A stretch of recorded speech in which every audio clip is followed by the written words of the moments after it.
Assalamu alaikum everyone. Today we are going to start our first lecture of biology with first chapter of 9th class sin textbook board. तो पहला chapter है गैसों का तबादला, gaseous exchange. तो चलिए start करते हैं। सबसे पहले हमारा टॉपिक होता है हर चैप्टर में तारुफ यानी इंट्रोडक्शन, जिसमें हम चैप्टर के बारे में पढ़ते हैं कि हमने इस चैप्टर में आगे पढ़ना क्या है। ठीक है। तमाम जानदारों को अपने हयातियाती अफ़आल अंजाम देने के लिए अपने माहौल से ऑक्सीजन और कार्बन डाइऑक्साइड के तबादले की ज़रूरत पेश आती है। अब जितने भी लिविंग ऑर्गेनिजम्स हैं इस दुनिया में, उन सब को अपने बायोलॉजिकल सिस्टम्स को चलाने के लिए, उनको रन करने के लिए अपने इन्वायरमेंट से ऑक्सीजन और कार्बन डाइऑक्साइड को एक्सचेंज करने की ज़रूरत होती है। ठीक है। जैसे ह्यूमंस हैं तो वो ऑक्सीजन को इन करते हैं और कार्बन डाइऑक्साइड को आउट करते हैं, और जो प्लांट्स होते हैं, प्लांट्स जो हैं वो कार्बन डाइऑक्साइड को इन करते हैं और ऑक्सीजन को आउट करते हैं। इसी तरह जो भी आबी जानदार हैं, यानी कि जो जानदार पानी में रहते हैं, वो सब भी क्या करते हैं, गैसों का तबादला करते हैं। ठीक है। और जिसे हम अम्ल तनफ़ुस कहते हैं, रेस्पिरेशन जिसे हम कहते हैं। अब अम्ल तनफ़ुस के साथ साथ ज़ियाई तालीफ़ करने वाले भी जानदार होते हैं। जो पौधे होते हैं फ़ोटोसिंथेसिस करते हैं, जिसमें वो अपना फूड बनाते हैं, तो वो भी जानदार होते हैं। अम्ल तनफ़ुस भी वो करते हैं, रेस्पिरेशन का प्रोसेस भी करते हैं, लेकिन उसके साथ साथ जो वो ज़ियाई तालीफ़ करते हैं, यानी कि उनको फ़ोटोसिंथेसिस करते हैं, वो भी एक प्रोसेस होता है अलग, जिसमें भी उनको जो है वो गैसियस एक्सचेंज की ज़रूरत पेश होती है। अब ज़ियाई तालीफ़ यानी कि फ़ोटोसिंथेसिस के लिए भी ये लोग गैसों का तबादला करते हैं। आबी जानदार गैसों का तबादला पानी से करते हैं, और खुश्की पर रहने वाले जो जानदार हैं वो हवा से गैसों का तबादला करते हैं। जो जानदार आबी जानदार हैं, यानी कि जो पानी में रहते हैं, वो गैसियस एक्सचेंज पानी के ज़रिए करते हैं। ठीक है। पानी से ऑक्सीजन लेते हैं और उसमें कार्बन डाइऑक्साइड को आउट करते हैं। और जो खुश्की पर रहने वाले जानदार हैं, जैसे कि हम हैं या प्लांट्स हैं, वो सब क्या करते हैं, हवा से गैसों का तबादला करते हैं। ठीक है। यहाँ तक समझ आ गया होगा। अच्छा, नेक्स्ट टॉपिक है हमारे पास नबातात में गैसों का के तबादले का अमल। ठीक है। प्लांट्स में किस तरह से गैसेस एक्सचेंज होता है वो प्रोसेस बताया हुआ है यहाँ पे। अब जो मैंने आपको पहले ही बात बता दी है कि यहाँ पे पौधे जो होते हैं, प्लांट्स जो होते हैं, वो ज़ियाई तालीफ़ और अम्ल तनफ़ुस दोनों का अमल करते हैं। अब यहाँ पे भी इन्होंने यही बात की है, जैसा कि ऊपर बयान किया जा चुका है कि पौधे ज़ियाई तालीफ़ और अम्ल तनफ़ुस के लिए गैसों का तबादला करते हैं। पौधे जो हैं वो रेस्पिरेशन भी करते हैं और फ़ोटोसिंथेसिस भी करते हैं, यानी कि वो सांस भी ले रहे होते हैं और उसके साथ साथ वो अपना फूड भी खुद बना रहे होते हैं। तो इस वजह से वो दो प्रोसेसेस कर रहे होते हैं, और उन्हें इन दोनों प्रोसेसेस में गैसों के तबादले की ज़रूरत पेश होती है।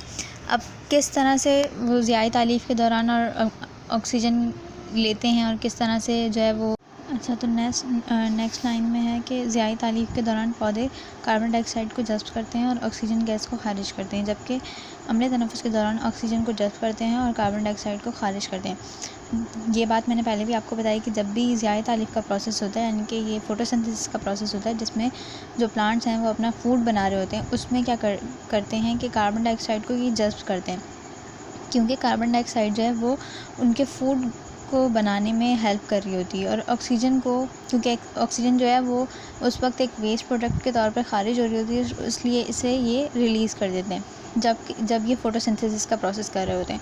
लेकिन जब अम्ल तनफ़ुस का प्रोसेस हो रहा होता है, यानी कि रेस्पिरेशन होती है, जिस तरह बाकी सब जानदारों में रेस्पिरेशन होती है, तो उस प्रोसेस के दौरान ये ऑक्सीजन को जज़्ब करते हैं, जबकि कार्बन डाइऑक्साइड को खारिज करते हैं, जिस तरह बाकी सब जानदार करते हैं। और दिन के औकात में पौधे के सब्ज़ हिस्से, यानी ये क्लोरोफिल सब्ज़ हिस्से हम जिसे कहते हैं, क्लोरोफिल जिसकी वजह से पौधे में सब्ज़ रंग आता है, पेचीदा ग़िज़ाई मॉलिक्यूल तैयार करने के लिए ज़ियाई तालीफ़ का अमल अंजाम देते हैं। अब क्या होता है कि दिन के वक्त, क्योंकि जो ज़ियाई तालीफ़ का प्रोसेस है, फ़ोटोसिंथेसिस का प्रोसेस है, वो सिर्फ़ और सिर्फ रोशनी के औकात में हो सकता है, यानी कि जिस वक्त रोशनी हो उस वक्त हो सकता है। तो जो पौधे होते हैं, जो पौधे में क्लोरोफिल मौजूद होता है, वो क्लोरोफिल क्या करता है कि अब पौधे में जो क्लोरोफिल होता है वो दिन के वक्त जो है वो रोशनी को एब्ज़ॉर्ब करता है, और माहौल से, अपने इर्द गिर्द के एनवायरनमेंट से वो कार्बन डाइऑक्साइड को एब्ज़ॉर्ब करता है, और फिर वो ग़िज़ा के पेचीदा सालमे बनाता है, जिसे हम ATP या NADPH कहते हैं। ठीक है। और इस अमल के दौरान उसको कार्बन डाइऑक्साइड की ज़रूरत होती है और पानी की ज़रूरत होती है। जो पानी जो है वो रूट्स जो हैं ज़मीन से अब्ज़ॉर्ब कर लेती हैं और पत्ते जो हैं वो कार्बन डाइऑक्साइड को स्टोमेटा के ज़रिए छोटे छोटे जो सुराख होते हैं उनके ज़रिए से हवा से अब्ज़ॉर्ब कर लेते हैं, ठीक है। और इसलिए ऑक्सीजन जो होती है वो एक वेस्ट प्रोडक्ट के तौर पे वहाँ पे बन रही होती है और जिसको वो हवा में खारिज कर देते हैं। और अम्लीय तनफ़ुस का जो प्रोसेस होता है, फ़ोटोसिंथेसिस का प्रोसेस और अम्लीय तनफ़ुस का प्रोसेस जो है वो एक दूसरे के बिल्कुल अपोजिट है। फ़ोटोसिंथेसिस का जो प्रोसेस है उसमें जो है वो फूड मॉलिक्यूल्स बनते हैं, फूड बनता है, और अम्लीय तनफ़ुस का जो प्रोसेस है उसमें फूड मॉलिक्यूल ब्रेक होते हैं, जिसमें हम जब कोई भी फूड खाते हैं, कोई भी खाना खाते हैं, तो जब हम अम्लीय तनफ़ुस का प्रोसेस करते हैं तो उसके ज़रिए हमारी बॉडी में जो मौजूद होते हैं फूड मॉलिक्यूल्स वो अम्लीय तनफ़ुस के प्रोसेस में, जिसमें कार्बन डाइऑक्साइड हमारी बॉडी से रिलीज़ होती है और ऑक्सीजन जो है वो हम जज़्ब करते हैं, तो उसमें अम्लीय तनफ़ुस के प्रोसेस में फूड मॉलिक्यूल। उसके बाद है हवाई तनफ़ुस। हवाई तनफ़ुस कहते हैं जिसमें हम अम्लीय तनफ़ुस करते हैं और ऑक्सीजन जो है वो जज़्ब कर रहे होते हैं। जिसमें हवाई तनफ़ुस में देखिए यहाँ पे लिखा हुआ है ऑक्सीजन दरकार होती है, मतलब कि ऑक्सीजन जो है वो नेसेसरी होती है एरोबिक रेस्पिरेशन में। इस अमल के दौरान जो है हम ऑक्सीजन जज़्ब करते हैं और कार्बन डाइऑक्साइड को खारिज करते हैं।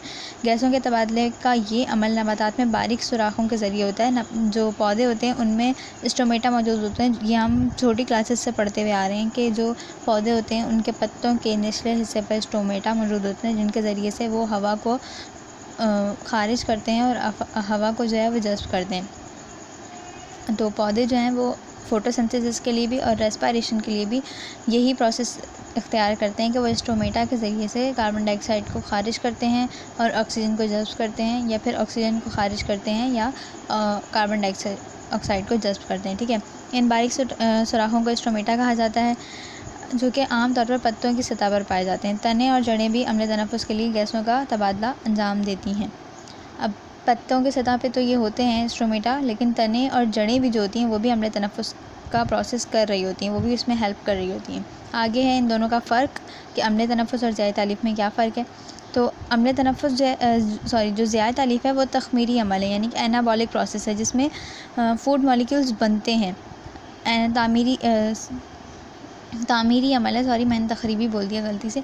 तामीरी अमल है जिसमें फूड मॉलिक्यूल्स बन रहे होते हैं, और तख़रीबी अमल है अम्लीय तनफ़ुस जिसमें फूड मॉलिक्यूल जो है वो ब्रेक हो रहे होते हैं। तख़रीब मीन्स टूटना, तामीर मीन्स बनना। तो ज़ियाई तालीफ़ तामीरी अमल है और अम्लीय तनफ़ुस जो है वो एक तख़रीबी अमल है। ज़ियाई तालीफ़ में गैर नामियाती मॉलिक्यूल से ग़िज़ा की मॉलिक्यूल की तामीर होती है। गैर नामियाती मॉलिक्यूल जो होते हैं वो वाटर, कार्बन डाइऑक्साइड और जो है वो सनलाइट होती है, ठीक है। अब इनके ज़रिए से ग़िज़ाई मॉलिक्यूल्स बन रहे होते हैं, इनकी तामीर हो रही होती है। यहाँ पर इन मतलब जिस तरह के हम ये कहते हैं कि ख़ाम माल जो होता है उससे हम कोई भी अपनी ज़रूरत की अशिया बनाते हैं, इसी तरह से जो पौधे होते हैं वो गैर नामियाती मॉलिक्यूल्स ये उसके लिए ख़ाम माल होता है और इससे जो है वो ये ग़िज़ाई मॉलिक्यूल्स बना रहे होते हैं। उसके बाद है ग़िज़ाई मॉलिक्यूल। यहाँ पे अम्लीय तनफ़ुस का ग़िज़ाई मॉलिक्यूल की तक़रीब सादा गैर नामियाती मॉलिक्यूल्स में। अब जो गैर नामियाती मॉलिक्यूल्स ग़िज़ाई मॉलिक्यूल्स बने होते हैं ज़ियाई तालीफ़ के दौरान, तो अम्लीय तनफ़ुस के प्रोसेस में क्या होता है कि वो ग़िज़ाई मॉलिक्यूल टूटते हैं जिनसे हमें एनर्जी मिलती है और इन्हें कन्वर्ट कर देता है वो गैर नामियाती सादा मॉलिक्यूल्स में जिनसे वो बने थे पहले, ठीक है। दोनों एक दूसरे के अपोजिट हैं। ये अमल जो है ज़ियाई तालीफ़ का वो सिर्फ नबातात में होता है, पौधों में होता है सिर्फ़ और सिर्फ ज़ियाई तालीफ़, क्योंकि वो ग्रीन होते हैं, क्लोरोफिल की मौजूदगी में ही ये अमल हो सकता है। और जो अम्लीय तनफ़ुस है ये तमाम जानदारों में होता है, पौधे या जानदार या हैवान या पानी में रहने वाले जानदार, हर किसी में अम्लीय तनफ़ुस का अमल हो रहा होता है। ज़ियाई तालीफ़ के अमल में जो है वो कार्बन डाइऑक्साइड गैस इस्तेमाल की जा रही होती है, ठीक है। ये जब भी ज़ियाई तालीफ़ का अमल होता है, जो हमने इसमें फ़ूड बनाना होता है, उसमें जो पौधे फ़ूड बनाते हैं उसमें वो कार्बन डाइऑक्साइड को इस्तेमाल करते हैं, लेकिन जो अम्लीय तनफ़ुस का प्रोसेस होता है इसमें हम ऑक्सीजन गैस को इस्तेमाल करते हैं, ऑक्सीजन को हम अपनी बॉडी के इन करते हैं। उसके बाद है इस अमल के दौरान ऑक्सीजन गैस का अखराज होता है। ऑक्सीजन गैस इस अमल में बॉडी से रिलीज़ होती है, खारिज होती है, और जो अम्लीय तनफ़ुस है उसमें कार्बन डाइऑक्साइड बॉडी से खारिज होती है। और ज़ियाई तालीफ़ का जो प्रोसेस है, मैंने आपको पहले भी बताया था कि ज़ियाई तालीफ़ का प्रोसेस सिर्फ़ और सिर्फ रोशनी के औकात में हो सकता है, जिस वक्त रोशनी हो दिन के वक्त में हो सकता है। तो ये सिर्फ़ और सिर्फ जो है वो दिन के औकात में वक़ूफ़ पज़ीर होता है, लेकिन जो अम्लीय तनफ़ुस है वो 24 घंटे जारी रहता है। हम 1 मिनट भी सांस लिए बगैर नहीं ज़िंदा रह सकते, तो हम 24 घंटे तक ये अमल करते रहते हैं, 24 घंटे तक अम्लीय तनफ़ुस का अमल जारी रहता है। ज़ियाई तालीफ़ के अमल में क्लोरोफिल ज़रूरी होता है। क्लोरोफिल ग्रीन पिगमेंट्स होते हैं पौधे में, जिनमें जो है वो बनती है, वो फूड बनता है जिसमें, ठीक है। तो इसमें ज़ियाई तालीफ़ के प्रोसेस में क्लोरोफिल लाजमी ज़रूरी होता है। जो पौधे जो जब तक पत्ते ग्रीन रहते हैं तब तक ही वो ज़ियाई तालीफ़ का प्रोसेस कर रहे होते हैं। तो अम्ल तनफ़ुस के प्रोसेस में किसी क्लोरोफिल की ज़रूरत नहीं होती।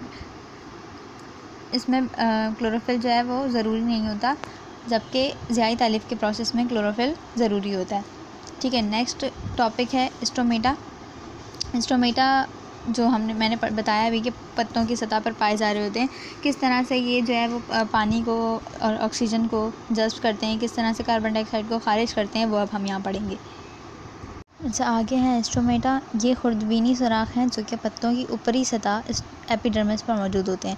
इन सुराखों के ज़रिए पौधे जो हैं वो गैसों का तबादला अपने माहौल से करते हैं। हर स्टोमेटा एक चिपटे सुराख जैसा है कि जो दो ख़ास किस्म के खलियों के दरमियान बनता है। इन खलियों को गार्ड सेल कहा जाता है, ठीक है। अब स्टोमेटा कहाँ होते हैं? पत्तों की जो सबसे ऊपर वाली जो लेयर होती है, सबसे ऊपर वाली, उसको जिसे हम एपिडर्मिस कहते हैं, उस पर ये मौजूद होते हैं स्टोमेटा। दो खलियों से मिलकर बनता है, जैसे कि यहाँ पे दिखाया हुआ है, ठीक है। इन दोनों खलियों से मिलकर ये बन रहा होता है। ये दोनों जो हैं वो एक चिपटे बिल्कुल मतलब एक साथ जुड़े हुए होते हैं और इन दोनों खलियों को गार्ड सेल कहा जाता है, ठीक है। ये जिस तरह किसी बिल्डिंग का कोई गार्ड होता है जो कि लोगों को अंदर जाने या बाहर जाने से जो है वो चेक कर रहा होता है कि भाई कौन बंदा जो है वो बिल्डिंग का है तो वो अंदर जा रहा है और कौन नहीं है तो वो नहीं मतलब उसे नहीं जाने देता वो। इसी तरह जो स्टोमेटा हैं ये भी पत्ते के ऊपर यही काम कर रहे होते हैं कि जो चीज़ें जो हैं जिन्हें बाहर जाना होता है, मतलब कि ऑक्सीजन जब रिलीज़ हो रही होती है दिन के वक्त में, तब ये जो है वो उसे बाहर मतलब उसे इन सुराखों की मदद से, इन गार्ड सेल्स की मदद से वो बाहर खारिज होती है।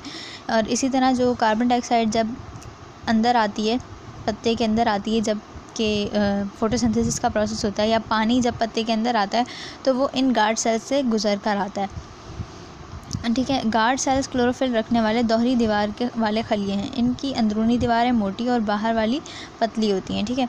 ये दो दीवारें नज़र आ रही होंगी, दो दीवारों से मिलकर बन रहे होते हैं ये, और इनके अंदर मौजूद होता है क्लोरोफिल जिसके अंदर ग़िज़ा बनती है, ठीक है।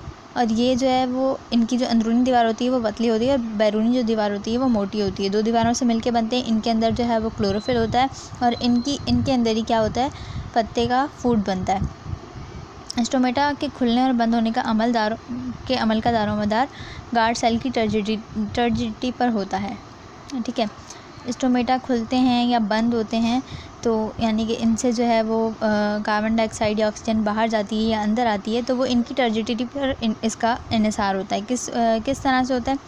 अब दिन के औकात के दौरान जो है ज़ियाई तालीफ़ की वजह से इन खलियों में ज़ियाई मुनहिल जमा हो जाते हैं। अब दिन में जबकि ज़ियाई तालीफ़ का प्रोसेस हो रहा होता है, फूड बन रहा होता है, तो इसकी वजह से इन खलियों के दरमियान में मैंने जैसे बताया कि इन खलियों के अंदर क्लोरोफिल होता है और इनके अंदर फूड बनता है, तो इनके अंदर क्या होता है, ज़ियाई मुनहिल जमा हो जाता है। जो फूड जो है पत्ते बनाते हैं वो इनके अंदर जमा होता रहता है, जिसकी वजह से इन खलियों में पानी जो है वो ज़्यादा हो जाता है, पानी दाखिल हो जाता है और इनको फुला देता है, इनके टर्जिट कर देता है। पानी जब इनके अंदर चला जाता है, ज़ियाई मुनहिल इनके अंदर जमा हो जाता है, तो ये क्या हो जाते हैं, फूल जाते हैं। इसकी वजह से इनके दरमियान में एक खला बन जाता है, एक सुराख बन जाता है, और जिसकी वजह से स्टोमेटा खुल जाते हैं और फिर कार्बन डाइऑक्साइड अंदर जाती है और ऑक्सीजन बाहर जाना शुरू हो जाती है। और ये अमल जो है वो सूरज गुरूब होने तक जारी रहता है, जब तक जो है वो अंधेरा होता है उस वक्त तक ये प्रोसेस चलता रहता है।